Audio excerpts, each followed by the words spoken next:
guys, let's start with our next topic, Sale of Goods Act 1930. इसमें हम पढ़ेंगे अगर हम एक गुड्स को बेचते हैं तो हमारे पास क्या राइट्स अवेलेबल हैं। तो सबसे पहले किसी भी गुड्स को सेल कर रहे हैं तो 2 पार्टीज तो होनी चाहिए, एक बायर एक seller. At least 2 parties must be there. कोई अपने गुड्स खुद तो खरीद नहीं सकता। ओके, हम गुड्स की बात करें यानी कि वो चीज़ मूवेबल होनी चाहिए, तो movable property excluding money and actionable claims. अगर किसी तरह की लॉटरी है,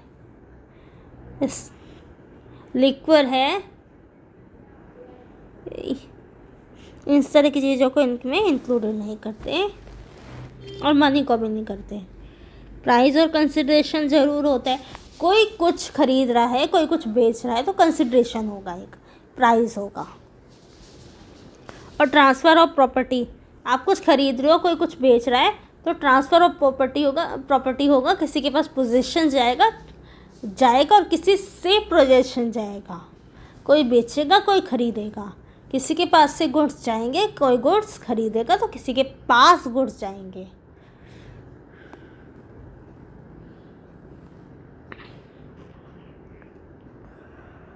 अगर आपका कॉन्ट्रैक्ट आपने हाथ के हाथ बेच दिया और वो ले भी गया तो वो एग्जीक्यूटेड कॉन्ट्रैक्ट है। यानी कि हम a sale is an executed contract where is an agreement to sell is an executory contract, जिसमें हम फ्यूचर में गुड्स ट्रांसफ़र करेंगे, फ्यूचर में प्राइस लेंगे।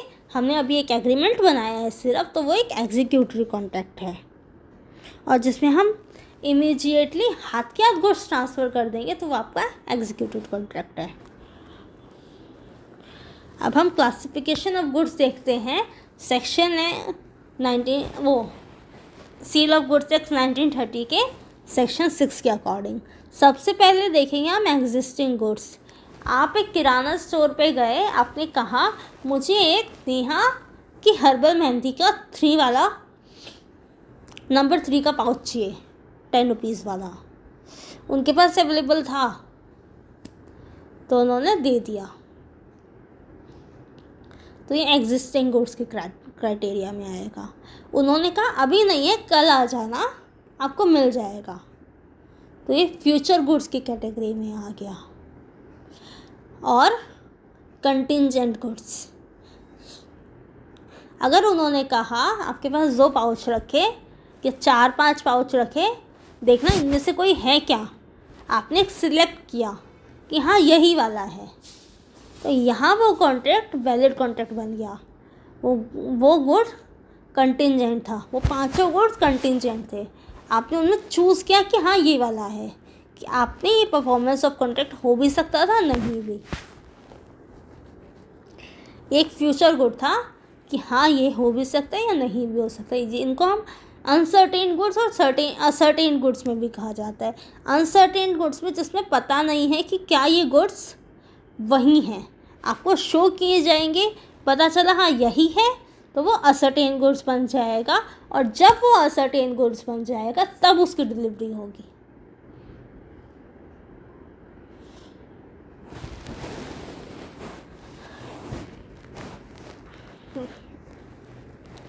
अब हम कंडीशंस वर्सेस वारंटीज़ में डिफरेंस देखेंगे।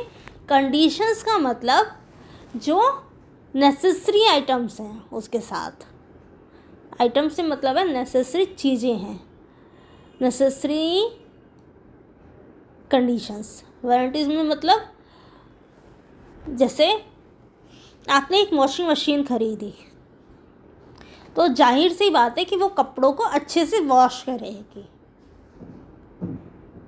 आपने उसके साथ कहा 5 ईयर्स तक इसे एक अच्छे से कपड़ों को वॉश करेगी,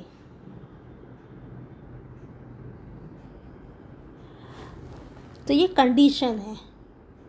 अगर वो 1 ईयर के बाद ख़राब हो जाती है और कपड़ों को अच्छे से वॉश नहीं करती तो वो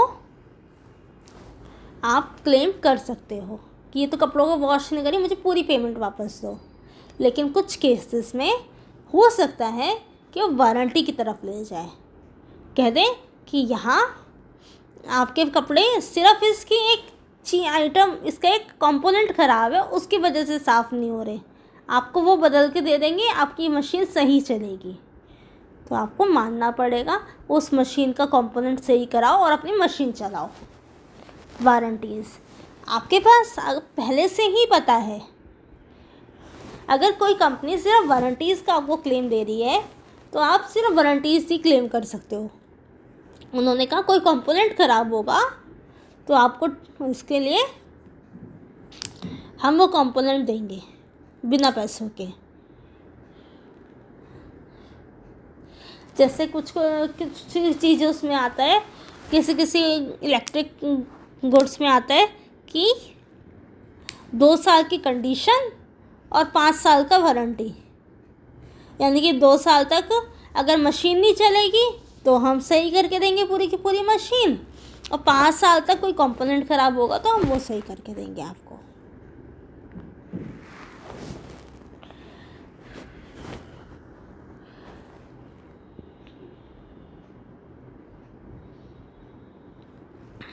अब हम पढ़ते हैं डॉक्ट्राइन ऑफ कैविएट एम्पटर, सेक्शन 16, यानी कि लेट द बायर बिवेयर। आप कुछ खरीद रहे हो तो ध्यान से खरीदो। अगर आप खुद ही ध्यान से नहीं खरीदे, पैकेट पहले से ही फटा था और आपने फिर भी कह दिया हाँ सही है, बिल्कुल सही है, आपको दुकानदार ने कहा देखो एक बार अच्छे से देख लो, सही है ना, फिर वापस नहीं होगा, नहीं बिल्कुल सही है, मेरे को तो यही चाहिए था, ऐसा ही चाहिए था, और आप घर जाके कह रहे हो अरे ये तो फटा हुआ है, दुकानदार ने धोखा दे दिया, चलो मैं उसके पास जाता हूँ। मैं नहीं मानता, आपको दिया था, ये तो बिल्कुल सही था, आपने कहा तो था, आप खुद घर से फाड़ के लाए होंगे।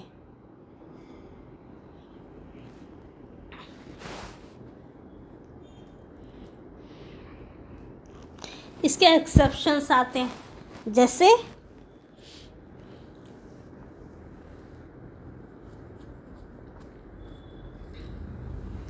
implied conditions to quality fitness, section 16(1), उसकी क्वालिटी अच्छी नहीं निकली।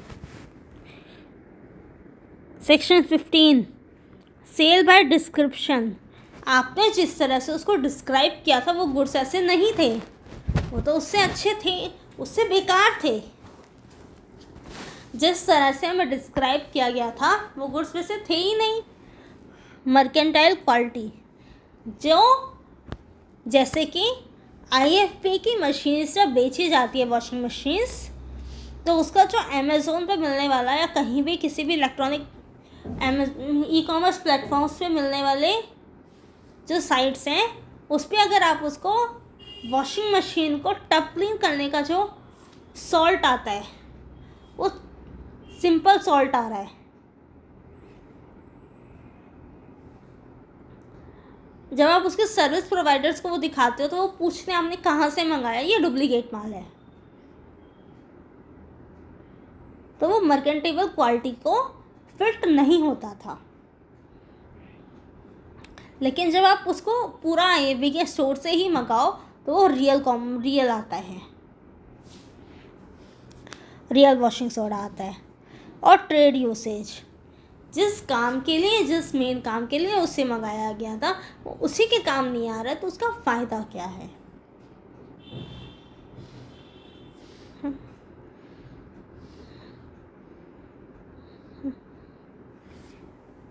और सेलर कभी भी अपनी गलती नहीं मानेगा जब तक बायर उस चीज़ को प्रूव करने में कैपेबल नहीं होगा।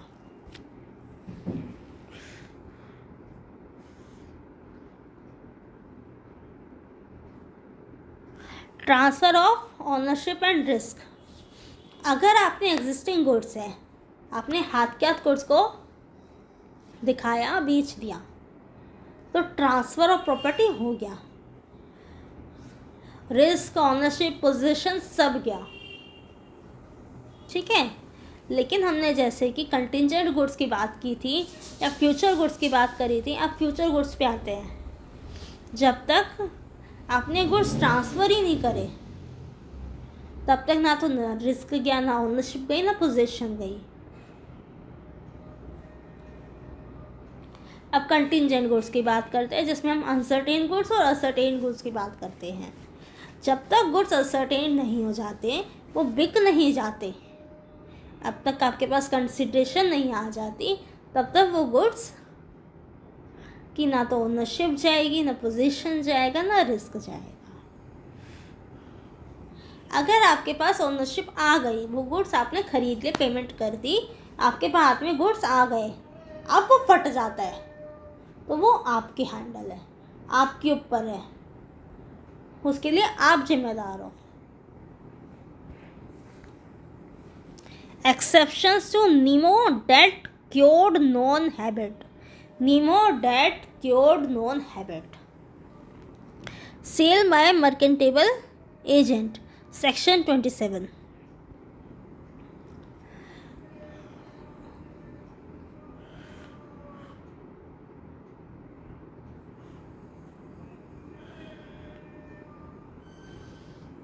अगर आपका जो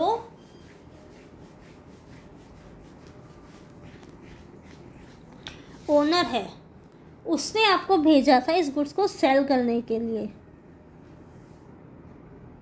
ठीक है, तो आप चाहे जैसे भी सेल करो, आप उसके एजेंट के हो, उसके बिहाफ पे काम कर रहे हो, तो जिस भी तरह का वो डिस्क्रिप्शन देगा, वो डिस्क्रिप्शन आपकी तरफ से माना जाएगा। ये सेल बाय मर्केंटेबल एजेंट है, यानी कि मर्चेंट का भेजा हुआ एजेंट भेज रहा है, यानी कि मर्चेंट ने कहा ऐसा है। Sale by estoppel, sale by estoppel यानी कि section 27।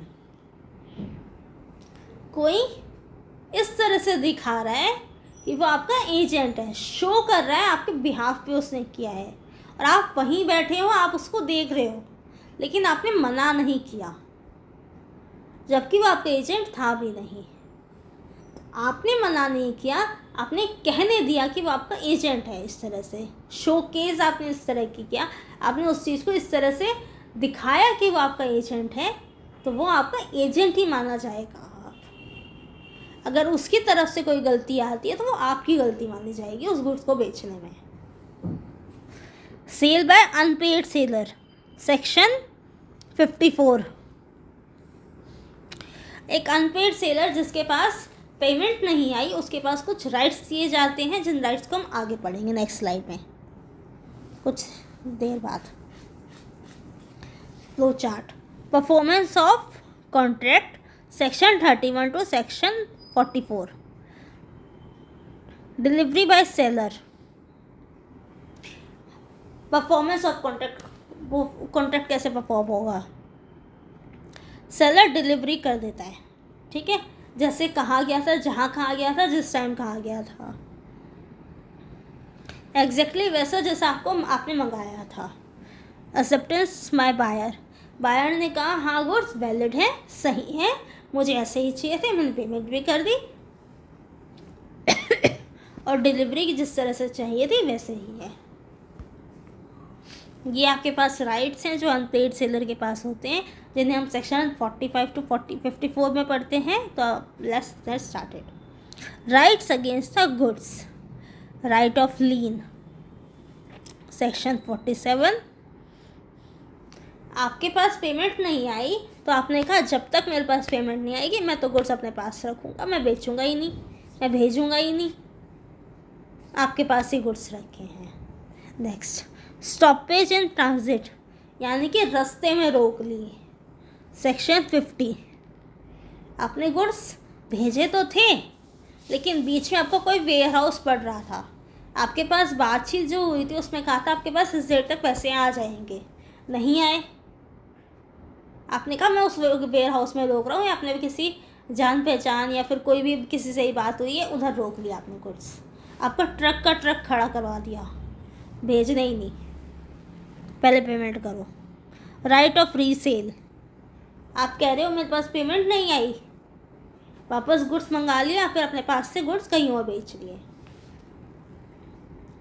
Next, rights against the buyer personally, आपके पास पेमेंट नहीं आई तो आप उसके प्राइस के लिए सूट कर सकते हो, केस कर सकते हो कि मुझे मेरी पेमेंट दो, पूरी पेमेंट। सूट फॉर डैमेजेस, अगर मुझे किसी तरह का लॉस हुआ है आपकी नॉन एक्सेप्टेंस से, जैसे कि आपने गुड्स इतनी दूर तक भिजवाए और उसने कहा मुझे नहीं चाहिए, अब आपका ट्रक को जाने में भी और वापस आने में भी खर्चा हुआ, तो आप उसके लिए क्लेम कर सकते हो, अपने डैमेजेस के लिए, लॉस के लिए क्लेम कर सकते हो। सूट फॉर इंटरेस्ट, अगर आपको किसी तरह की डैमेज हुई, इंटरेस्ट पे करना पड़ा, यानी कि आपने पेमेंट लेट करी, तो आप क्लेम कर सकते हो कि मुझे इतना इंटरेस्ट भी चाहिए, मुझे इतनी डैमेज हुई उसके लिए भी पेमेंट चाहिए। Thank you. छोटा सा एक्ट था, पढ़ने में मज़े आए होंगे और हमारा ये टॉपिक भी कंप्लीट हुआ। Meet you next time. Till then, do like, share, subscribe my channel and view videos also.